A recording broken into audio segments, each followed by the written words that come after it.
Macam mana saya boleh terlibat dalam kes Ahlong? Owner rumah busuk masukkan nama saya sebagai penjamin sebab dia pinjam dengan Ahlong. Owner ni adalah owner rumah busuk. Dia contact saya sebab dia nak jual rumah dia.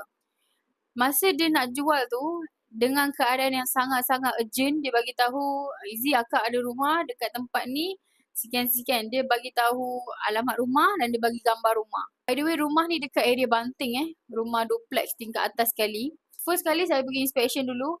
And then second time saya datang dia bersama buyer. Buyer pun dah tengok rumah dan buyer setuju nak beli. Sebabkan rumah dia tu banyak kena repair. Rumah dia tu banyak kerosakan. Tiles pun dah meletup. Kita dah ada buyer. Kita dah ada ready buyer nak beli secara cash. Dia tak setuju dengan harga yang buyer tu offer. Dan dia nak lebih daripada yang sepatutnya lah. Sebenarnya rumah ni dah pernah masuk lelongan awam. Tapi tak ada bidder yang nak beli rumah ni. Jadi dia open semula. Dan dia cari saya untuk minta tolong jualkan. Selepas tu saya dapat satu WhatsApp daripada satu nombor yang saya tak kenal. Dan dia bagi tahu saya kenal tak nama owner ni. Nama tu memang nama owner tersebut dan dia bagi nombor IC sekali. So saya cakap lah saya kenal dia owner yang nak jual rumah. Dia letakkan nombor dan nama saya sebagai penjamin untuk owner ni. Tak cukup dengan tu. Semalam saya terima lagi satu mesej. Dia ada bagi saya satu gambar.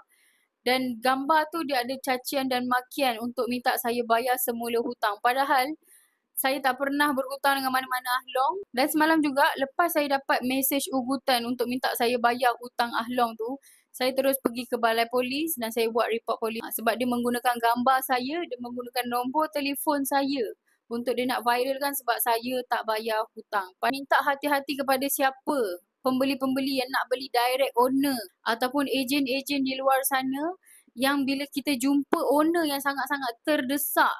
Sebab bila benda-benda macam ni lah yang akan membuatkan nama kita sekali buruk. Padahal kita tak ada kena-mengena pun dengan hutang dia yang sebelum-sebelum ni. Kalau korang nak tahu lebih banyak journey saya jual property owner, macam mana saya selesaikan masalah-masalah rumah busuk, boleh komen dan jangan lupa follow saya punya social media, okay?